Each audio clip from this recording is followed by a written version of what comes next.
2 sessions ago, we read a letter from a woman who was having problems with her son, Micah, who resisted almost everything she asked him to do. I explained that she needed to learn to love him and teach him and occasionally use consequences with him. Now, back to the mother. So, what exactly are some of the consequences that you could offer Micah? Let's apply consequences to doing his homework, for example. Sit down with him and explain that you've already tried begging, yelling, and all that, and now you realize that you've been an idiot to do that. You've decided that you need to treat him more responsibly. So now, when he doesn't do his homework, he'll simply live with the consequences. That's it. No nagging, no begging, no screaming. You could offer him a list to choose from, perhaps. Now, some kids wouldn't be bothered at all by some of these consequences, so you'd only offer certain ones to certain kids. You wouldn't take video games from somebody who doesn't play video games, for example. But here are a few examples of consequences you might offer a child.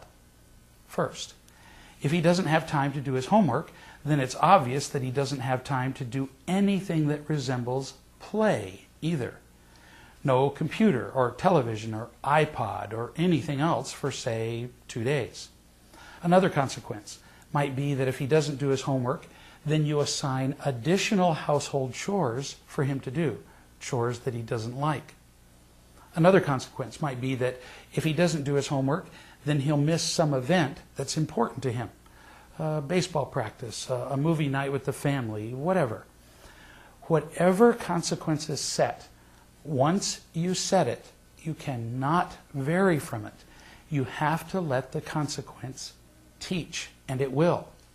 Now, when it's time to actually apply the consequence, it's quite likely that Micah will complain anyway. He'll fuss and say, it's unfair. So then what do you say?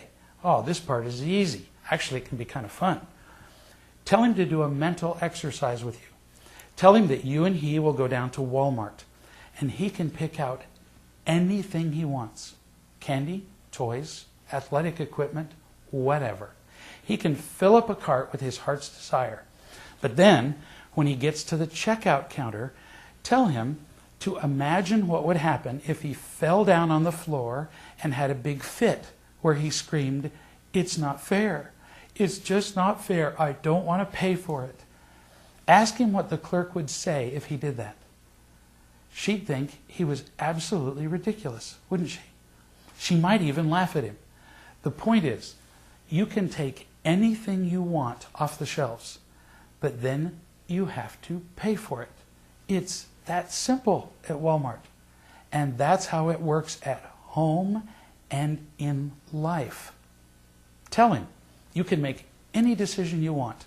You can behave in any way you want, just like you can take anything you want off the Walmart shelf. But then you have to pay the price for that behavior or that decision. It's just the way the whole world works, son. The world operates by law. So, if you do your homework, you also get the consequences. You get to play on the computer. You get to watch television, pretty much do what you want. You also get good grades. But if you don't do your homework, you get those consequences too. No playing, no dinner, whatever you decided. Your son must understand this. He can take anything he wants off the shelves, but then he pays the price. We all do. Welcome to life. When he understands that you're simply teaching him the laws that govern all of us, that you're teaching him important principles, rather than controlling him to please you, he'll be much more likely to conform to those principles.